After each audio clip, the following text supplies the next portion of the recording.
Super vidéo, on veut en voir plus des vidéos. Très bonne vidéo, j'ai découvert grâce à Reddit au top. Sympa, super bonne narration et bonne histoire. Sauf peut-être la dernière lol. Oui, j'aimerais voir plus de vidéos comme celle-là. Waouh, tu mérites autant d'abonnés que Squeezie. Eh bien, merci, ça me touche. Et vous devriez vous abonner pour que j'arrive aux 10 millions très rapidement d'ailleurs. Je pense que c'est un bon plan, ouais. Abonnez-vous, allez-y. Salut à tous, aujourd'hui on se retrouve pour une nouvelle vidéo et on va parler aujourd'hui, vous l'avez vu avec cette ambiance beaucoup plus sombre, d'histoires d'horreur. Aujourd'hui on repart sur 3 histoires d'horreur réelles. Alors installez-vous chill avec votre copine, votre soeur, votre frère, qui vous voulez. C'est parti, let's go. Cette histoire, c'est l'histoire de Coralie, elle a 20 ans et elle s'est passée il y a à peine 2 semaines. Coralie, elle nous explique qu'elle vit dans un petit immeuble à 15 minutes de Limoges. Elle est au premier étage et que juste en face de son immeuble, il y a une banque. Cette banque elle est toute vitrée et le distributeur il est à l'intérieur et pour rentrer du coup dans cette banque, il faut appuyer sur un bouton. Vous savez, après ça s'ouvre, c'est quelqu'un qui ouvre la porte. Sauf que elle, dans son immeuble par exemple, tout le monde y a accès, c'est un palier qui est ouvert à tout le monde. Et tout ça, c'est important pour le reste de l'histoire. L'histoire commence quand il était 20h, elle décide d'aller retirer de l'argent dans la banque qui est en face pour faire du shopping le lendemain avec ses copines et elle décide de retirer 20 €. Alors je sais pas où tu vas faire du shopping Coralie, mais 20 €, tu vas pas acheter grand chose en shopping, hein, je te le dis tout de suite. Elle va donc à la banque et pendant qu'elle retire, il y a un homme qui rentre derrière elle et elle lui dit bonjour et au moment de partir, elle lui dit bonne journée et il lui répond à toi aussi. Coralie. Là, elle se retourne et il demande comment il connaît son prénom. Et il lui répond qu'en fait, c'est un nouveau voisin et qu'il a entendu sa mère l'appeler. Bon, déjà un peu creepy, mais allez, on va dire que ça passe. Elle repart chez elle, elle demande à sa mère si elle a vu les nouveaux voisins. Sa mère lui dit que non, elle savait même pas qu'il y avait des nouveaux voisins. Bref, la soirée se passe avec sa mère, elle regarde la télé, tranquille. Comme on est encore en été, il fait extrêmement chaud. Coralie, elle décide d'aller prendre une douche. Sa mère est épuisée, donc elle va se coucher. Elle termine sa douche et elle décide de faire la vaisselle et elle explique comme elle vit qu'avec sa mère, elle sort souvent à poil avant d'aller chercher ses habits. Elle se balade un peu à poil et elle fait la vaisselle à poil en fait. Coralie, elle a la flemme, comme elle a décidé de faire la vaisselle, elle a pas envie de faire des allers-retours pour allumer la lumière, donc elle reste dans le noir, elle allume juste le flash de son téléphone qu'elle pose sur l'étendoir de l'éponge pour avoir un peu de lumière et elle fait la vaisselle et en plus elle allume la lumière, elle a pas envie que tout le monde la voit peut-être de l'extérieur alors qu'elle est à poil. Elle fait la vaisselle et à un moment elle lève les yeux et elle voit par la fenêtre donc la banque qui est illuminée etc. Mais elle voit aussi devant cette banque un homme avec les yeux noirs qui est en train de la fixer et il lui fait même coucou de la main. Elle réagit pas, elle termine rapidement, elle va pour partir se coucher mais avant comme d'habitude elle vérifie que la porte est fermée à clé. Coralie nous explique qu'elle a un titre, que pour vérifier que la porte est bien fermée, elle la rouvre et elle la ferme et elle vérifie bien que le verrou s'enclenche pour fermer la porte. Puis elle part dans sa chambre pour se coucher, elle laisse sa porte de chambre légèrement ouverte pour que son chat puisse dormir avec elle parce qu'il vient apparemment régulièrement. Elle explique que comme d'habitude quand il fait chaud l'été, elle laisse sa fenêtre et ses volets ouverts pour aérer, pour avoir moins chaud et le soir elle fume sa clope à la fenêtre, au téléphone avec sa copine et après elle va se coucher, c'est sa petite routine habituelle. Ce soir-là comme d'habitude elle est au téléphone avec sa copine et elle entend que sa copine s'endort, donc elle fait un tour sur les réseaux sociaux et à un moment pendant qu'elle est sur les réseaux sociaux, elle entend quelqu'un dans la rue qui chuchote son nom. Au début elle est un peu saoulée, elle se dit c'est encore l'autre con qui me regardait par la fenêtre, franchement il est chiant. Elle explique qu'elle a un peu peur mais qu'elle est du genre à affronter les choses, que quand elle était petite elle s'est beaucoup bagarrée et que lui il est vraiment tombé sur la mauvaise personne s'il pense qu'elle va se laisser faire. Là Coralie elle sort sa tête par la fenêtre, elle lui dit qu'est-ce que tu veux et le mec lui répond toi.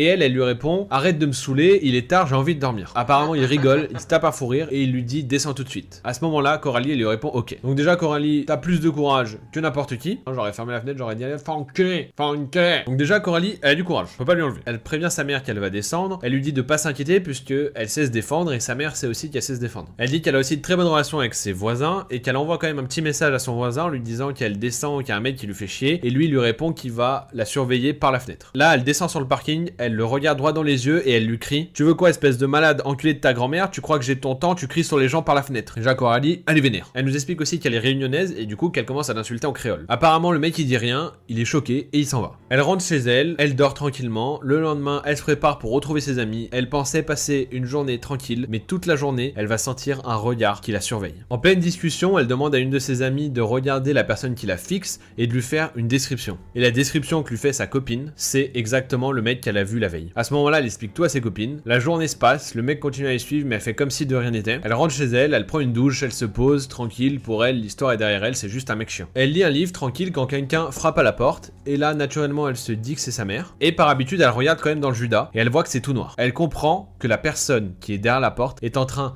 de cacher le Judas avec son doigt. Là, Coralie, elle se pose une question. Est-ce qu'elle est assez têtue pour ouvrir la porte malgré tout? Mais bien sûr qu'elle le fait. Mais oui, Coralie, elle a pas de limite, elle s'en bat les couilles, elle. Mais elle va pas ouvrir sans avoir une arme. Attention. Elle prend une bombe désodorisante dans les toilettes et un sac plastique au cas où elle devrait l'étrangler. Coralie, ta vie, c'est un film, non? Elle ouvre la porte et là, elle tombe sur sa voisine. Ok. Elle repose ses objets discrètement en lui parlant. Tu sais, oui, bonjour, machin. Le soir, sa mère rentre normalement. Elles sont parties se coucher vers 23h. Coralie dort toujours la fenêtre et les volets ouverts. Et là, la même scène se déroule. Les chuchotements et elle entend son nom. Au bout d'un moment, le mec se met même à crier son nom. La Coralie, elle en a marre. Elle ferme les volets, elle ferme la fenêtre. Tant pis si elle crève de chaud. Donc Coralie arrive à se rendormir, mais dans la nuit, elle se réveille parce qu'elle sent quelque chose qui monte sur son lit. Au départ, elle se dit que c'est son chat, mais le poids est plus important que d'habitude. Coralie, du coup, elle ouvre un œil et là, elle voit le mec couché au bout de son lit. À ce moment-là, Coralie saute de son lit, elle court vers sa porte, elle prend la clé de la porte de sa chambre et elle la ferme de l'extérieur. Elle court vers la chambre de sa mère, saute dans son lit et lui demande d'appeler le voisin sans poser de questions. Coralie, elle prend le temps de verrouiller la porte d'entrée et la porte de la chambre de sa mère pour ne pas que le mec puisse se barrer. En même temps, elle téléphone à la police et elle leur explique tout. Très rapidement, la police arrive, ils rentrent dans l'appartement et ils ressortent avec le mec menotté. Après l'interrogatoire, ils se sont rendus compte que cette personne s'était échappé de l'asile et qu'il avait vu le prénom de Coralie sur la boîte aux lettres et que c'est à partir de là qu'il a commencé à vriller. D'après la police, il aurait séquestré son ex et maintenant il ferait ça à toutes les Coralie qu'il rencontre en hommage à son ex qui a quitté la ville. Coralie, t'as eu chaud? T'as eu chaud. Heureusement que t'as du sang-froid parce que je pense que le mec il était pas là pour te faire du bien. Fou! Franchement, vous imaginez, vous ouvrez l'œil et il y a quelqu'un au bout de votre lit, genre comme ça. Rien que l'idée, on se chie tous dessus, clairement. On passe maintenant à la seconde histoire, et cette histoire, c'est l'histoire de Marc. Marc nous dit qu'il a 19 ans et que cette histoire s'est passée très récemment en juillet. Marc, il nous explique qu'il vit dans un appartement avec sa mère, et que comme c'était les vacances, sa mère était partie, et lui avait l'appartement pour lui tout seul. Il dit qu'il vit dans un immeuble un peu pavillonnaire et que la plupart des voisins, c'est seulement des gens avec des enfants, etc. Donc c'est assez calme. Mais il dit aussi que du coup, la plupart des familles sont en vacances et du coup, il se retrouve pratiquement seul dans l'immeuble. Il dit qu'il a trouvé un job d'été dans un fast-food et que c'est à 1 heure à peu près de chez lui, qu'il travaillait en général de 17h à minuit et que du coup, ça le faisait rentrer tard, mais que ça le dérangeait pas plus que ça parce qu'il avait l'habitude de prendre les transports en commun tard. Donc il rentrait le soir tranquillement dans le métro à minuit, pas de souci.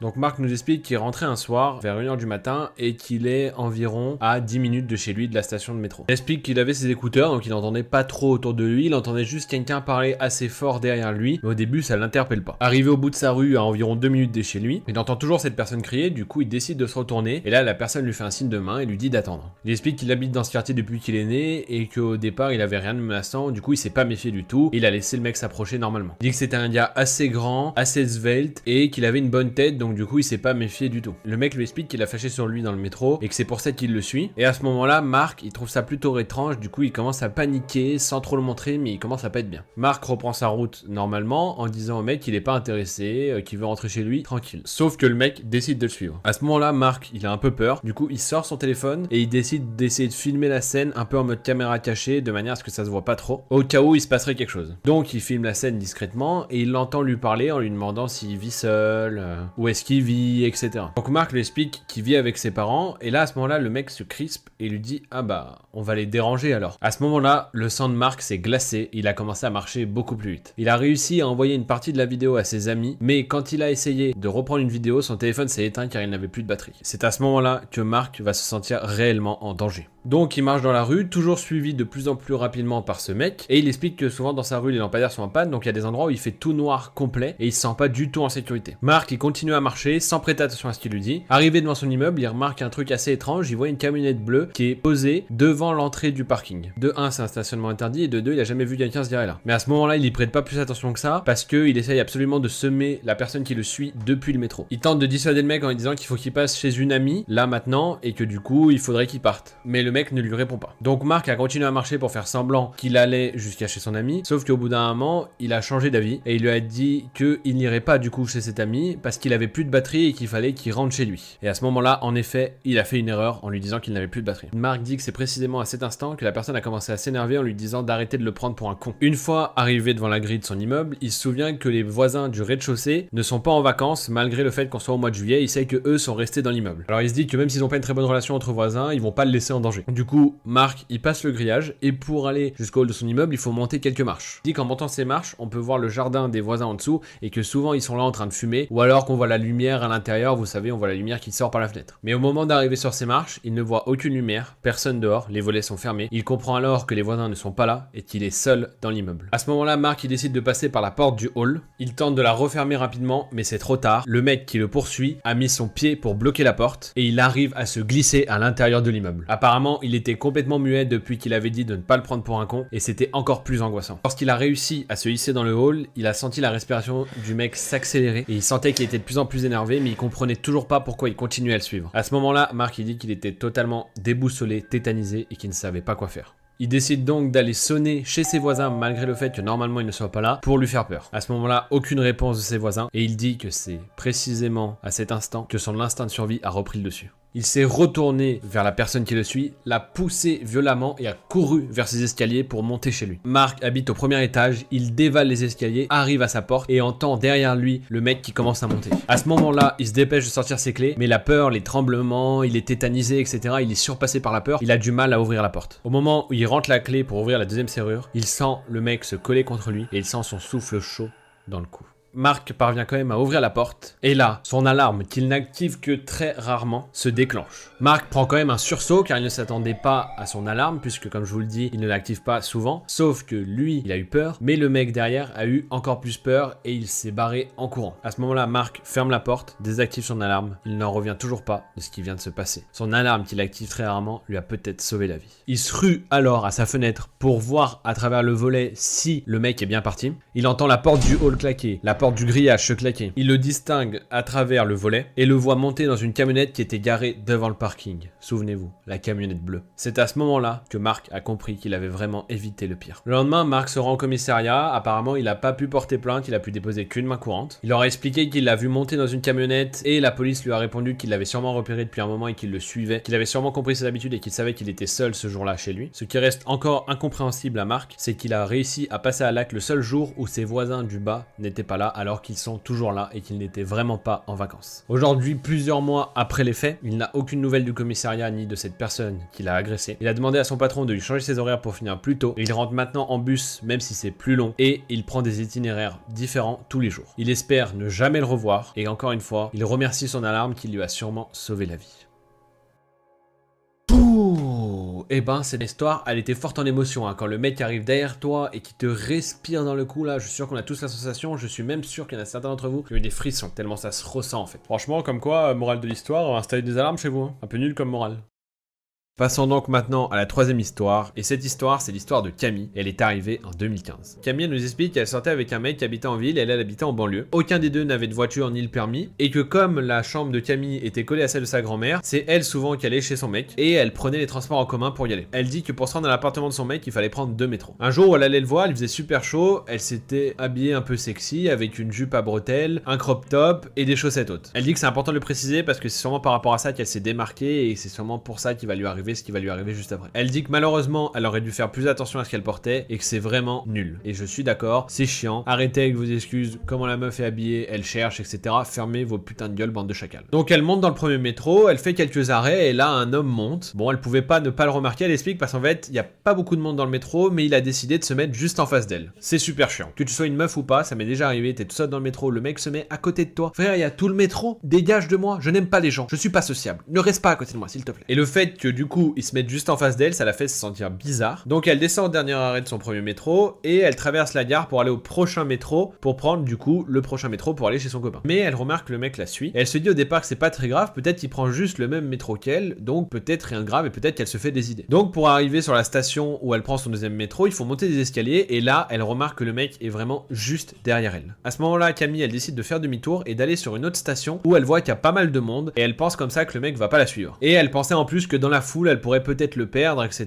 Donc comme ça elle serait plus tranquille. Elle va dans la foule et elle essaie de le perdre dans la foule avant de retourner sur la station sur laquelle elle doit prendre son métro. Elle finit par y arriver, au début elle le voit pas, donc elle commence à se sentir mieux, sauf que d'un coup elle se tourne et elle le revoit, il est toujours là. Elle dit qu'elle pensait l'avoir semé, mais qu'en réalité, peut-être qu'en fait, il la voyait tout le temps. Elle dit qu'il y avait pas trop de monde sur le quai, mais que les métros qui sont arrivés, ils étaient tellement pleins qu'elle a même pas eu envie de monter dedans, sauf que le mec qui la suit ne monte pas non plus. Pendant ce temps, elle envoie des SMS à son copain, en lui expliquant la situation, etc. Sauf que lui, il prend pas du tout la situation au sérieux, il dit qu'elle exagère. Elle lui demande au moins qu'il la rejoigne à la dernière station pour la rassurer. Il était apparemment très réticent, mais il a accepté. À ce moment-là, tous les métros qui arrivent, ils sont toujours pleins, sauf qu'elle en a marre, elle perd patience et elle a envie d'arriver chez son copain. Donc elle finit par se convaincre de rentrer dans un métro qui est plein. Elle se retrouve dans un métro hyper plein où un mec a son bras sur elle tellement il n'y a pas de place. Et finalement, elle se sent trop oppressée, trop en danger et elle finit par ressauter du train. Sauf que le mec qui la suivait, qui lui est monté dans le train au moment où elle est montée, n'a pas eu le temps de sauter. Du coup, il est parti avec ce métro-là et elle est restée sur le quai, lui la fixant. À ce moment-là, Camille, elle va attendre encore que certains métros passent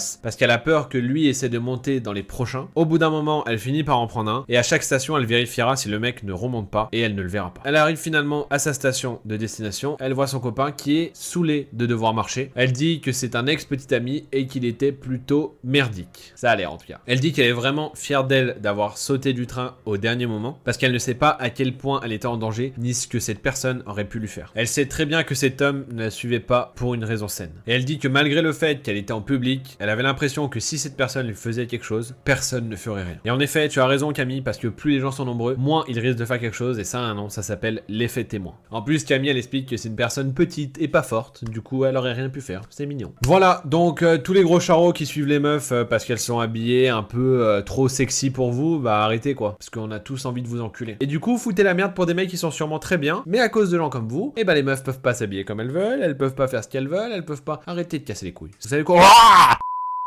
En tout cas, merci d'avoir regardé la vidéo. N'hésitez pas à liker, à partager et à vous abonner. Moi, ça m'aide énormément pour tout mon travail. Si ces vidéos vous plaisent, et je sais qu'elles vous plaisent, abonnez-vous. Ça me fait vraiment plaisir et moi, ça m'encourage à continuer. Je vous souhaite à tous une excellente soirée si c'est le soir, une excellente journée si c'est la journée, une excellente matinée si c'est la matinée, une excellente nuit si c'est la nuit. En tout cas, j'espère que ces histoires ne vous empêcheront pas trop de dormir. Moi, si, clairement. Et je vous fais des bisous la famille. Je vous dis à la semaine prochaine. Ciao!